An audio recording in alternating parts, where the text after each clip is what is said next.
जबरदस्त।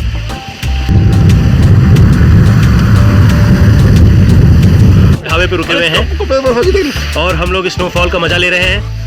पीछे भी बर्फ की चादरें बिछी हुई हैं, मजा आ रहा है खूब स्नोफॉल के मजे के साथ। कार भी पूरा ढका हुआ बर्फ से।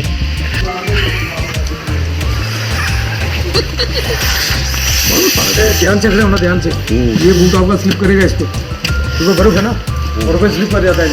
वो वाला भी, ये वाला भी। वैष्णो देवी माता के दरबार से दर्शन करके जब मन शांत हुआ तो एक और दिव्य अनुभव हमारा इंतजार कर रहा था।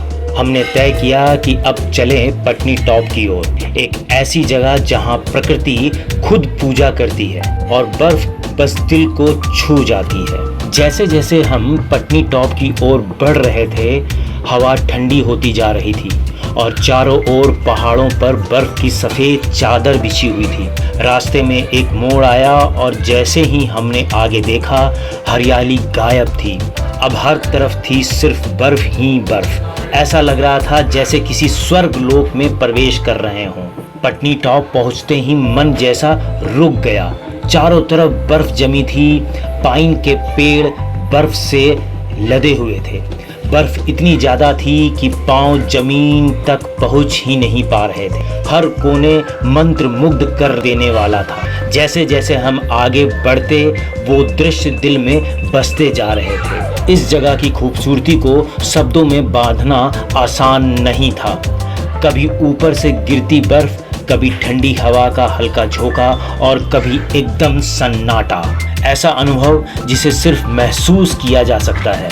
इस वीडियो में हम आपको ले चल रहे हैं एक बर्फ से ढकी हुई जादुई जगह, जहां हर पेड़ बर्फ की चादर ओढ़े खड़ा है। हर मोड़ पर रोमांच है और हर सांस में ठंडक के साथ शांति है। यह यात्रा शुरू होती है कटरा से वैष्णो देवी माता के दर्शन के बाद। हम निकलते हैं पटनी टॉप की ओर, जम्मू कश्मीर की एक खूबसूरत हिल स्टेशन, जहां सर्दियों में बर्फ इतनी गिरती है कि हर दृश्य किसी स्वप्न लोक जैसा लगता है। तो आज का दिन है 21 जनवरी का और आज 21 जनवरी को हम निकल चुके हैं यहाँ माता वैष्णो देवी के दर्शन करने के बाद पटनी टॉप के दर्शन करने के लिए।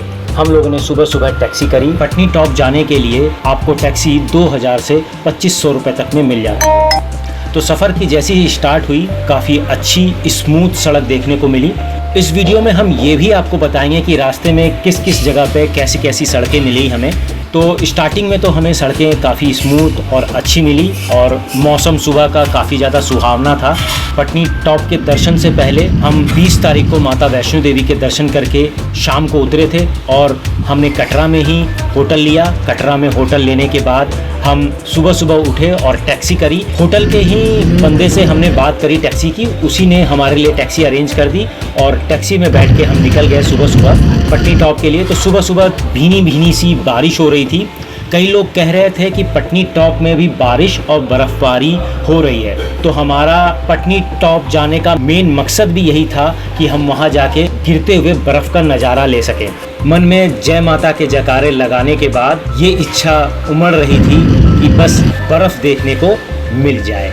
कटरा से निकलने के बाद हाईवे पे हमें पहला एक बोर्ड मिला जिस पे लिखा था फलाटा, मतलब ये जगह का नाम था फलाटा। फलाटा को क्रॉस करते हुए हम आगे बढ़े और फिर हमें एक साइन बोर्ड मिला जिस पे कई जगह के लोकेशन डिफाइन किए हुए थे, मगर बारिश थोड़ी तेज़ हो गई थी जिस वजह से हम उस बोर्ड को ढंग से पढ़ नहीं पाए। और फिर फाइनली हमें बारिश थमती हुई नज़र आई और हमें एक और बोर्ड मिला जिसके ऊपर हमें पढ़ने में कोई दिक्कत नहीं हुई। उस बोर्ड पे लिखा हुआ था श्रीनगर 247 किलोमीटर, उधमपुर शहर 19 किलोमीटर और गढ़ी उधमपुर 5 किलोमीटर। ये बोर्ड देखने के साथ साथ हम आगे बढ़ चले। रास्ते में फिर से बारिश होनी शुरू हो गई और पूरा रास्ते भर हमें बारिश के नज़ारे के साथ गर्मी की बिल्कुल भी एहसास नहीं हुई। हम लोगों ने गाड़ी की खिड़की खोल ली और बारिश की बूंदें अपने ऊपर आने दिए, मगर कुछ ज़्यादा ही बारिश जब होने लगी तो हमने खिड़की को बंद कर दिया और अंदर से ही बाहर के पहाड़ों के साथ ग्रीन वादियों के दृश्य देखने लगे। उतनी ही देर में एक और ग्रीन बोर्ड आया जिस पर लिखा था गरनई। रास्ते में कई सारे ट्रकों का दृश्य देखने को मिला, जैसे ट्रकों का एक कारवां जा रहा हो। सारी ट्रकें साइड में रुक कर खड़ी थी और फिर ट्रकों के कारवां से आगे निकलते ही करताई खलकी का बोर्ड भी हमें दिखाई दिया। यहाँ तक भी रास्ते में कोई परेशानी नहीं हुई, रास्ता बड़ा ही स्मूथ चलता जा रहा था।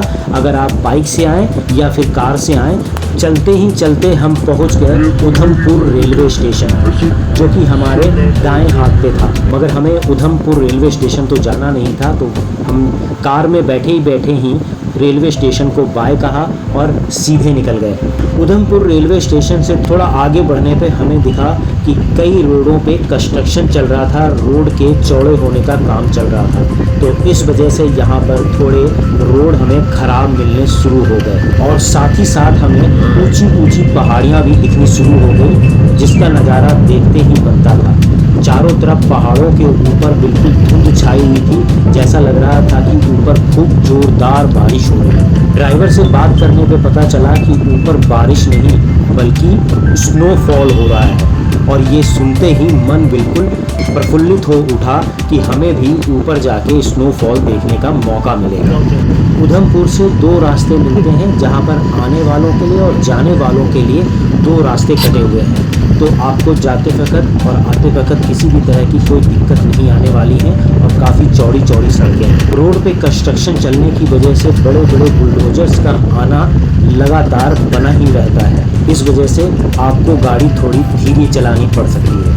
कई लोग अपनी कारों से और बसों में भर भर के पटनी टॉप से वापस आते भी नज़र आ रहे थे। हमने सोचा कि उन लोगों से पूछें कि वहाँ का मौसम कैसा है, मगर कोई भी गाड़ी हमारे सामने रुक नहीं रही थी और ना ही हम रुक रहे थे, क्योंकि लगातार बारिश हो रही थी, इसलिए हम कंटिन्यूसली चलते जा रहे थे। कहीं आगे कोई एक ढाबे का इंतज़ार कर रहे थे कि कोई ढाबा मिले, वहाँ रुक करके हम थोड़ा नाश्ता पानी कर लें, क्योंकि सुबह जब हम निकले थे तो बिना कुछ खाए ही हम निकल चुके थे। जैसे जैसे और आगे बढ़ते चले गए, रास्ते और ज़्यादा ख़राब होते चले गए, क्योंकि कंस्ट्रक्शन का काम बहुत ही ज़्यादा ज़ोर शोर पे चल रहा था। ये कंस्ट्रक्शन का काम हो सकता है कि अब बंद हो चुका हो और रास्ते और ही अच्छे और सुंदर बन चुके होंगे। रास्ते के किनारों में लिखा हुआ बोर्ड मिला कि पत्थर गिरने का खतरा है, कृपया गाड़ी संभाल कर चलें और किन जगहों पे तो कोशिश करिए कि जब पथरीले पहाड़ी रास्तों में चलें, अपने साथ साथ पहाड़ों का भी ध्यान रखें और गाड़ी उसी हिसाब से चलाएं। क्योंकि हमारे साथ तो ड्राइवर था और यहीं का रहने वाला था और हमने टैक्सी करी हुई थी,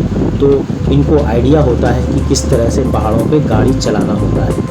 अगर आप खुद से ड्राइव करके जा रहे हैं तो पहाड़ों पे गाड़ी को धीरे ही चलाएं, धीरे चलाने में ही समझदारी। बीच में कई वाटरफॉल भी हमें देखने को मिले। थोड़ा सा जब और ज़्यादा आगे बढ़े तो रोड की हालत ख़राब से भी ज़्यादा ख़राब हो गई और गाड़ी की स्पीड बिल्कुल धीरे धीरे होगी। करीब 10 से 15 किलोमीटर पर आवर की स्पीड में हमारी गाड़ी चलने लगी। कई जगह पर बड़ी बड़े बुलडोजर्स पत्थर को काटते हुए नज़र आ रहे थे, ताकि पहाड़ों को काट कर सड़कों को चौड़ा किया जा सके। तो ये ख़राब रास्ते इसलिए हैं ताकि आपको आगे आने में किसी तरह की दिक्कत ना हो। रास्तों के साथ साथ बगल में एक नदी भी चल रही थी। बहरहाल हमें उस नदी का नाम नहीं मालूम था, मगर इस नदी में बहने वाले पानी की लहरें लगातार कान में सुनाई दे रही थी और देखने में बहुत ही सुंदर लग रही थी।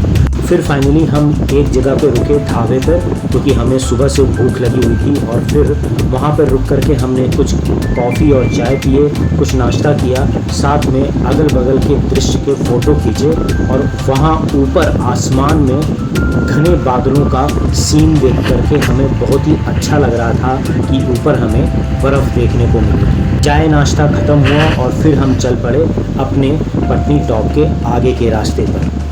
देखते ही देखते हम उस मोड़ पर पहुंच गए जहां दो रास्ते कट रहे थे।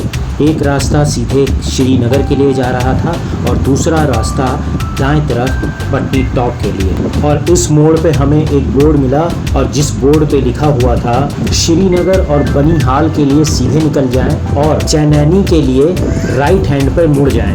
और फिर हम मुड़ गए दाएं हाथ की तरफ पटनी टॉप के लिए, चैनैनी के साइड। और जैसे ही इस मोड़ पे मुड़े हमें पक्की सड़क मिलनी शुरू हो गई और सड़क की हालत फिर से सुधरती नजर आने लगी। और दृश्य जो ऊपर का हमें दिख रहा था वो देख के मन बिल्कुल मंत्रमुग्ध होता चला जा रहा था। जैसे जैसे हम आगे बढ़ रहे थे बारिश की स्पीड भी हमारे साथ बढ़ती जा रही थी, मगर हमें ड्राइवर भाई साहब ने बताया कि ये बारिश आगे जाकर बर्फ़ में तब्दील हो जाएगी और ये आपको स्नोफॉल की तरह नज़र आने लगेगी। आगे बढ़ते बढ़ते फाइनली हमें वो बोर्ड मिल गया जिसके ऊपर लिखा हुआ था पटनी टॉप 20 किलोमीटर। और ये पढ़ते ही हम लोग की खुशी का ठिकाना नहीं था कि हम लोग अब उस रास्ते पर बढ़ चले हैं जो रास्ता पटनी टॉप की तरफ जा रहा था। कार में बैठे बैठे ही हमें ठंड और ज़्यादा लगने लग गई थी, क्योंकि जैसे जैसे हम ऊपर जा रहे थे ठंड भी बढ़ रही थी, साथ साथ में बारिश भी बढ़ती जा रही थी। और जैसे ही थोड़ा सा आगे बढ़े हमें साइड में किनारों पर बर्फ़ गिरी हुई नज़र आनी शुरू हो गई। तो हमें लगा जब यहीं पर बर्फ़ गिरी हुई नज़र आ रही है तो आगे कितनी बर्फ़ होगी। वीडियो में साथ में बने रहिए, हम आपको दिखाएंगे एक ज़बरदस्त बर्फ़ का नज़ारा जिसको देख के आपका मन तुरंत कर पड़ेगा कि हमें अभी पटनी टॉप जाना है। बगल में ऊंची ऊंची जो साइड में पहाड़ियाँ आ रही थी उन पे भी बर्फ़ गिरा हुआ नज़र आने लग गया था थोड़ा थोड़ा। आगे जैसे जैसे गाड़ी बढ़ रही थी ऊंची ऊंची पहाड़ियों पे बर्फ़ के जमे हुए परत उतने ही ज़्यादा नज़र आने शुरू हो गए थे। और जैसे जैसे पहाड़ियों पे ज़्यादा बर्फ़ दिखने लग गई हम सभी दोस्तों के खुशी का ठिकाना नहीं था, क्योंकि इस तरह का सीन हम अपनी लाइफ में पहली बार देख रहे थे। धीरे धीरे इतनी ज़्यादा बर्फ़ दिखने लग गई कि चारों तरफ पेड़ बर्फ़ से ढके हुए नज़र आने लग गए। और साथ साथ में जब हरे पत्तों के बीच में पेड़ों के ऊपर वाइट परतें दिख रही थी तो देखने में पेड़ का दृश्य बहुत ही ज़्यादा सुहावना नज़र आ रहा था। और खाई में चारों तरफ बादल नज़र आ रहे थे और सड़क पे हम चलते जा रहे थे। एक तरफ खाई में चारों तरफ बादल थे, दूसरी तरफ ऊंची ऊंची पहाड़ियाँ जिसमें बर्फ़ की परतें लगी हुई थी। सामने से कई गाड़ियाँ आ रही थी, उन गाड़ियों की छतों पे भी मोटी मोटी बर्फ़ की परतें दिख रही थी और वो नीचे की ओर जा रही। धीरे धीरे सीन इतना सुहावना होता जा रहा था कि लग रहा था कि हमारा पटनी टॉप आना सफल हो गया माता के दर्शन के बाद। अब तो चारों तरफ बर्फ़ ही बर्फ़ नज़र आ रही थी, चाहे खाई हो, चाहे पहाड़ियाँ हो, चाहे पेड़ों की दरख्त हो या सभी बर्फ़ से ढकी हुई नज़र आ रही थी। इतनी सारी बर्फ़ देख करके हमारा मन तुरंत कार से उतर करके फ़ोटो खींचने का करने लगा, क्योंकि पहली बार ही हम लोगों ने इतनी सारी बर्फ़ एक्चुअल में देखी थी, क्योंकि अब तक तो सारी बर्फ़ें हम लोग ने ख्वाबों में और पिक्चरों में देखा था। जब हमने ड्राइवर भाई साहब से बोला कि गाड़ी रोको हम लोग फ़ोटो सेशन कर लें, तो ड्राइवर भाई साहब ने बोला अभी तो कुछ भी नहीं है, अभी आगे चलिए वहाँ आपको बर्फ़ मिलेगी, वहाँ पर रुक करके फ़ोटो खींचिएगा। तो हमने ड्राइवर भाई साहब की बातें मानी और फिर हम चल पड़े आगे।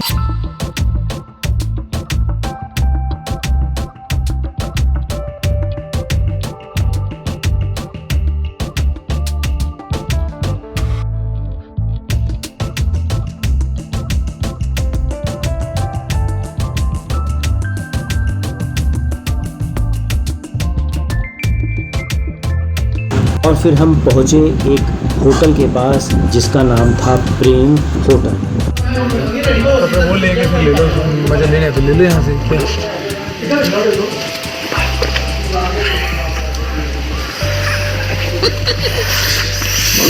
ध्यान से खड़े होना, ध्यान से। ये बूट आपका स्लिप करेगा इसको, क्योंकि बर्फ है ना और पे स्लिप कर जाता है। ये वाला, वो वाला भी, ये वाला भी। वो टाइल है ना बिल्कुल ट्रेन में। ढाबे पे रुके हुए हैं और हम लोग स्नोफॉल का मजा ले रहे हैं।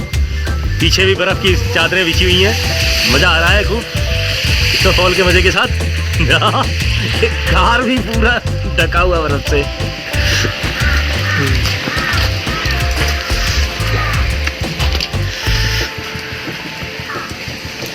शूज भी बिके, बता हमारे तुम्हारे बिकेंगे कपड़े। स्नो वाले शूज और जैकेट पहन लो वहाँ पे।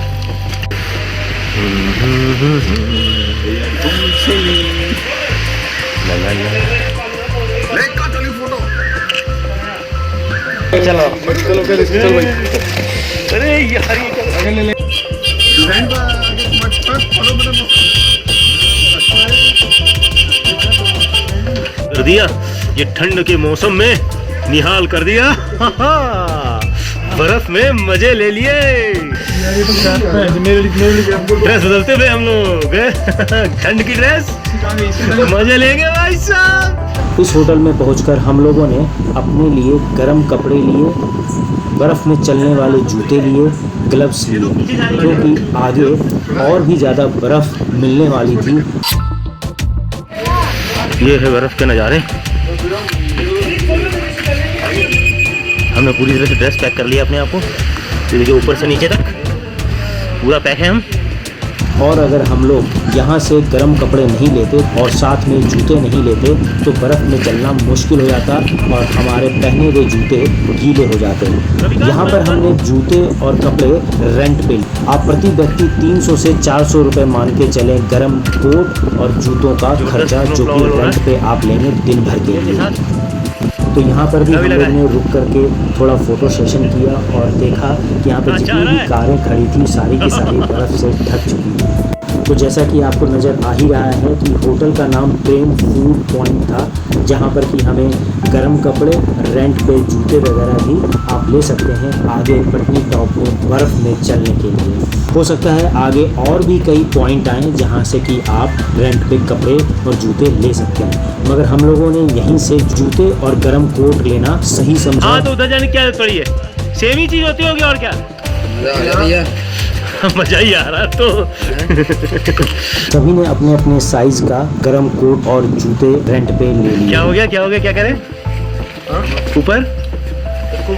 हाँ, हम रात को फंसे थे ना उधर अच्छा पत्नीटॉप में। अच्छा, रात को 2 बजे निकल गए। हाँ हाँ, तो ये बोल रहे हैं कि ऊपर वाले ने बचाना था तो बचा लिया। हम लोग थोड़ी दूर जाके वापस हो जाएंगे अभी। ज़्यादा आगे नहीं जाएंगे। ज़्यादा आगे जाओ वहाँ जाएंगे, ज़्यादा नहीं आगे। हाँ, ज़्यादा नहीं जाएंगे, बस ये क्या अब रात को 12 बजे निकले अंदर से, अगर हम अंदर से नहीं निकले ना हाँ फिर हमारी गाड़ी रह जाएगी, फंस जानी थी। हाँ, ठीक किया निकल के, मतलब आपने। आ रहा वो अभी आ रहा है, ये हमारी गाड़ी है।